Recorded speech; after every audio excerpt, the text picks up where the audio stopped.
بالكتاب المبين وأنزل علينا القرآن بلسان عربي مبين الصلاة والسلام على نبي الصادق الأمين وعلى آله أصحابه أجمعين أما بعد أعوذ بالله السميع العليم من الشيطان الرجيم بسم الله الرحمن الرحيم وقال الله تبارك وتعالى في القرآن المجيد والقرآن الحميد ورفعنا لك ذكرك صدق الله العظيم۔ اللہ کا بے انتہا فضل ہے کہ اس نے ہمیں حضور نبی کریم صلی اللہ علیہ وسلم کی امت میں پیدا کیا اور امت محمدی کہلانے کا فخر عنایت کیا۔ مزید برائے کرم ہوا آپ اور مجھے اس نورانی محفل میں تو سرکار دو عالم صلی اللہ علیہ وسلم کی عظمت سننے کا موقع دیا۔ محترم بزرگوں اور دوستو، آج معراج کی رات ہے۔ اس میں سرکار دو عالم صلی اللہ علیہ وسلم کو اللہ تعالیٰ نے مسجد حرام سے مسجد اقصی کی سیر کرائی، وہاں سے آسمانوں پر لے کر گئے اور وہاں سے لامکہ کی سیر کرائی۔ ہمارا موضوع آج کا معراج کا واقعہ نہیں بلکہ معراج ہے۔ معراج کیا ہے وہ سمجھنے کی کوشش کریں۔ معراج ایک معجزہ ہے جو نبی و رسول کے لیے ہی لائق ہے اور انہی کے لیے نعمت ہے۔ اب سوال یہ اٹھا کہ معراج میں کیا ہوتا ہے؟ اللہ پاک قرآن میں ارشاد فرماتے ہیں الم نشرح لک صدرک، اے حبیب ہم نے آپ کو کامل معرفت نہیں دی، یعنی پتہ یہ چلا کہ معراج میں نبی و رسول اللہ تعالی کی یاد میں گم و فنا ہو جاتا ہے اور اس کے تجلیات کو سینے میں سمو لیتا ہے اور اپنے رب سے ہم کلام ہوتا ہے۔ محترم بزرگوں اور دوستو، ہمارے آقائے دو جہاں سرور کائنات کی معراج اور بقیہ رسولوں کی معراج میں فرق ہے۔ اللہ پاک ارشاد فرماتے ہیں قرآن میں وَرَفَعْنَا لَكَ ذِكْرَكَ، اے حبیب ہم نے آپ کو عروج عطا کیا۔ رفع اور معراج کے معنی بلندی کے ہیں۔ ایسا نہیں کہ صرف ہمارے رسول صلی اللہ علیہ وسلم کو معراج ہوئی، بقیہ رسول و نبی کو بھی اللہ تعالیٰ نے معراج کرائی۔ قرآن میں ہمیں ملتا ہے موسیٰ علیہ السلام کے بارے میں کہ اللہ تعالیٰ فرماتے ہیں فَلَمَّا أَتَاهَا نُودِيَ يَا مُوسَىٰ، موسیٰ علیہ السلام کو اللہ تعالیٰ نے دنیاوی درخت میں سے ندا دی یا موسیٰ، تو پتا چلا موسیٰ علیہ السلام کو اللہ تعالیٰ نے دنیاوی درخت پر معراج دی، مگر ہمارے رسول صلی اللہ علیہ وسلم کو اللہ تعالیٰ نے معراج اللہ قرآن میں ارشاد فرماتا ہے عند سدرۃ المنتہیٰ عندہا جنت المأویٰ، ہمارے سرکار دو عالم صلی اللہ علیہ وسلم کو اللہ تعالیٰ نے جنت المأویٰ کے پاس سدرۃ المنتہیٰ پر معراج کرائی۔ ہم آگے سمجھتے ہیں، ہمیں آگے قرآن میں یہ ملتا ہے اللہ موسیٰ علیہ السلام کا یہ واقعہ قرآن میں بتاتا ہے، اللہ تعالیٰ فرماتے ہیں قرآن میں فَلَمَّا جَاءَ نُودِيَ أَن بُورِكَ مَن فِي النَّارِ وَمَنْ حَوْلَهَا۔ اللہ تعالیٰ موسیٰ علیہ السلام کو ایک درخت جس پر آگ لگی ہوئی تھی، جس کے اطراف ملائکہ ارد گرد تھے، اس آگ کے جلوے گاہ سے اللہ تعالیٰ ندا دے رہے ہیں اپنے رسول کو، اپنے نبی کو، یا موسیٰ۔ تو موسیٰ کو اللہ تعالیٰ نے آگ کی جلوہ گاہ سے معراج کرائی، مگر میرے سرکار دو عالم صلی اللہ علیہ وسلم کی معراج اللہ قرآن میں ارشاد فرماتا ہے اِذْ یَغْشَى السِّدْرَةَ مَا یغشاہا، سدرہ پر چھا گیا جو کچھ چھا جانا تھا۔ مطلب سرکار دو عالم صلی اللہ علیہ وسلم کی معراج اللہ تعالیٰ نے سدرۃ المنتہا پر اپنے نور کی تجلی سے کرائی۔ ہمیں یہاں سدرۃ المنتہا سمجھنے کی ضرورت ہے۔ سدرۃ المنتہا کس کو کہتے ہیں؟ سدرہ ایک بیر کا درخت ہے جس کے پتے ہاتھی کے کان کے برابر ہیں۔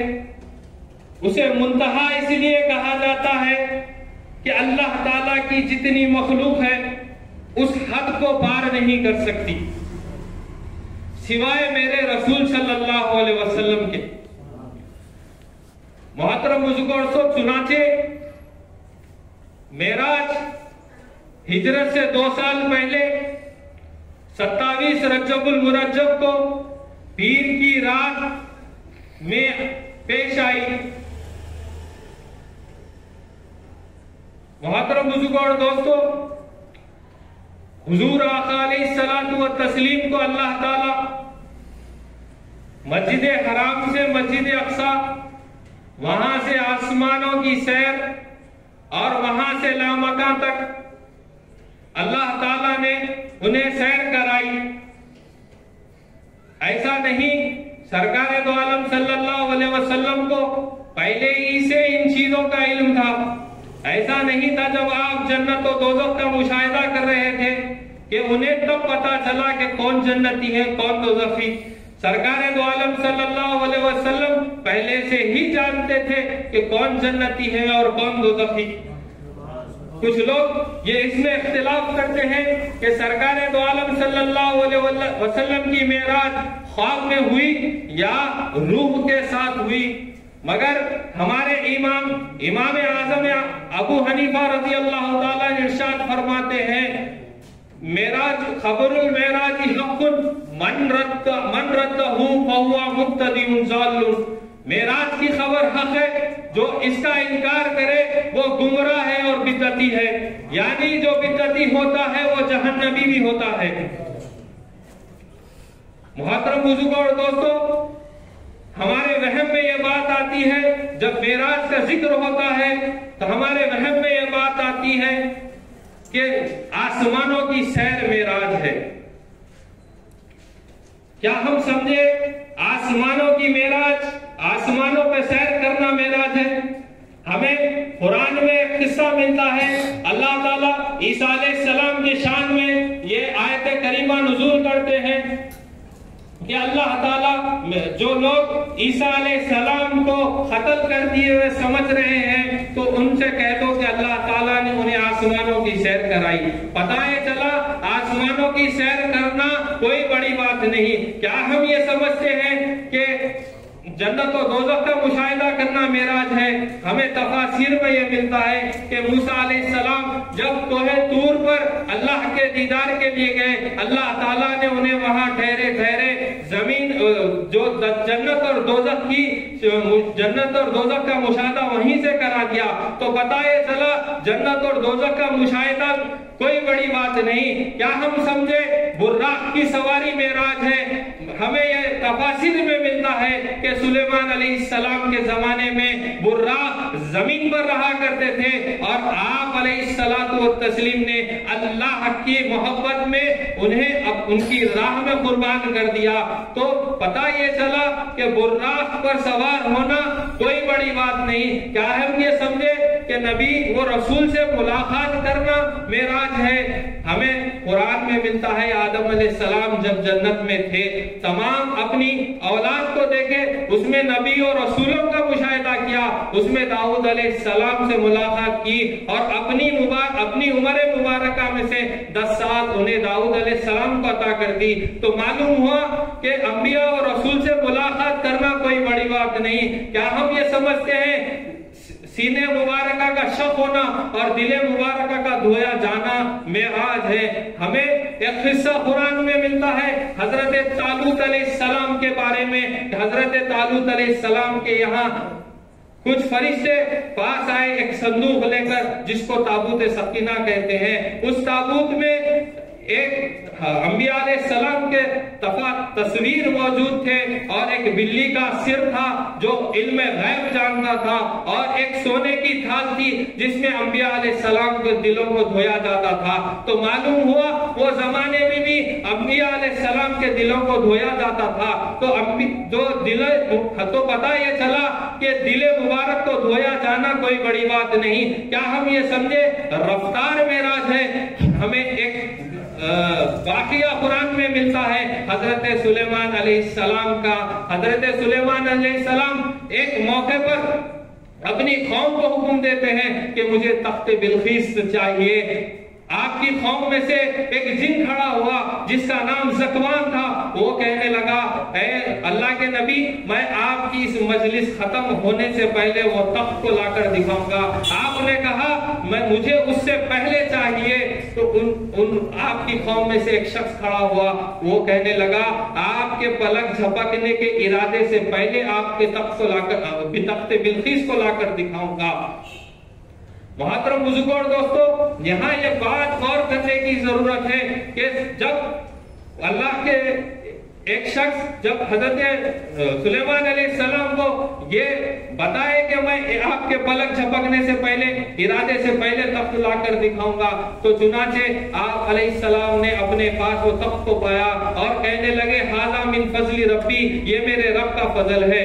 محترم بزرگوں اور دوستو، یہاں یہ غور کرنے کی بات ہے، جب ایک اللہ کا ولی جو داؤد علیہ السلام کا امتی ہے، جس کے دل میں زبور دھڑکتی ہے، وہ اپنے روح کو اللہ کی مشاہدے میں لگائے ہوئے رکھتا ہے، جو تخت مشرق میں تھا اس کو پلک جھپکنے کے پہلے ارادے سے پہلے اسے مغرب میں لا کر دکھا دے، تو حضور آقا علیہ الصلوۃ والتسلیم حرم سے مسجد اقصی سے تمام انبیاء علیہ السلام تسلیم سے ملاقات، تمام آسمانوں کی سیر، اور وہاں سے لامکان جانا اور لامکان سے واپس دنیا میں تشریف لانا، یہ میرے آقا کے لیے کیا بڑی بات ہے۔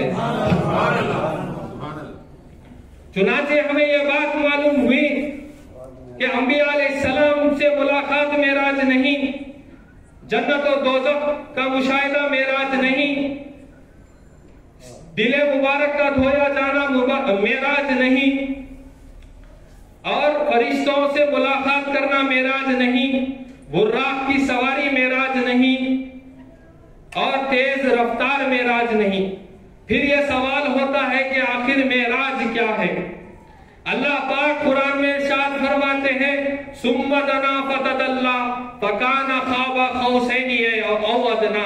اے نبی صلی اللہ علیہ وسلم، حضور نبی کریم صلی اللہ علیہ وسلم کی معراج اللہ کا دیدار ہے، آپ کے تجلیات کو کامل طور پر اپنے سینے مبارکہ میں سمو لینا ہے، اور سرکار کی معراج اپنے رب سے ہم کلام کرنے کا نام ہے۔ محترم بزرگوں اور دوستو، اسی لیے سرکار دو عالم صلی اللہ علیہ وسلم نے ارشاد فرمایا نور انی اراہو، بے شک میں نور کو دیکھ رہا ہوں، تو یعنی بے شک میں اللہ کے جلووں کو دیکھ رہا ہوں۔ اس کے عوض ہمیں قرآن میں یہ آیت شریفہ ملتی ہے، اللہ پاک ارشاد فرماتے ہیں کہ تم جدھر بھی منہ پھیرو گے مجھے ہی پاؤ گے، تم جدھر بھی منہ پھیرو گے رب کو پاؤ گے، یعنی تم جدھر بھی منہ پھیرو گے اللہ کے جلووں کو پاؤ گے۔ محترم بزرگوں اور دوستو، ہمیں آگے قرآن میں یہ ملتا ہے، اللہ ارشاد فرماتے ہیں سبحان الذی اسری بعبدہ، پاک ہے وہ ذات جو لے گئی اپنے بندے کو ساتھ۔ تو پتہ یہ چلا سرکار دو عالم جو تھے وہ اللہ تھے. آپ کی نبوت کی آنکھ دیکھ رہی تھی. تو آیت شریفہ کے تحت جو کہہ رہی ہے کہ تم جہاں منہ پھیرو گے اللہ کے جلووں کو پاؤ گے. تو محترم بزرگوں اور دوستو، اللہ کا جلوہ اگر زمین پہ بھی آیا ہے تو کیا ضرورت تھی کہ رسول صلی اللہ علیہ وسلم کو آسمانوں کی سیر کرا کر لامکان معراج کرائے. محترم بزرگوں اور دوستو، یہاں غور کرنے کی بات ہے، سرکار دو عالم صلی اللہ علیہ وسلم سدرۃ المنتہا کو پار کرے. اس کا مطلب سدرۃ المنتہا کے پاس اللہ تعالیٰ کی تمام مخلوق وہی منقطع ہو جاتی ہے، مگر سرکار دو عالم صلی اللہ علیہ وسلم کا وہ مقام و مرتبہ ہے. آپ اس کے پار اس کو پیچھے چھوڑ کر لامکان پر جا کر اللہ کے دیدار کر آئے. اس کا مطلب سرکار دو عالم صلی اللہ علیہ وسلم وہاں دیدار کرے جہاں کوئی قطب غوث ابدال ولی ان کو یہ مرتبہ نہیں مل سکتا. وہاں دیدار کرے میرے رسول اللہ جہاں کسی نے دیدار نہیں کیا. لامکان میں میرے سرکار دو عالم صلی اللہ علیہ وسلم کا دیدار کرنا، اسی لیے اس کو لامکان کہتے ہیں. ہر انسان کو اللہ تعالی بلا واسطہ نہیں ملتا، کسی مکان کی صورت میں اللہ اپنا جلوہ بتاتے، مگر میرے رسول صلی اللہ علیہ وسلم کو بلا واسطہ بالمشاہدہ اللہ تعالیٰ نے دیدار کرایا. یہ رسول صلی اللہ علیہ وسلم کی معراج ہے. اسی لیے کیا شاعر نے کیا خوب کہا، سبحان الذی اسری بعبدہ بلغ العلا بکمالہ کشف الدجی بجمالہ حسنت جمیع خصالہ صلوا علیہ وآلہ وما علینا الا البلاغ.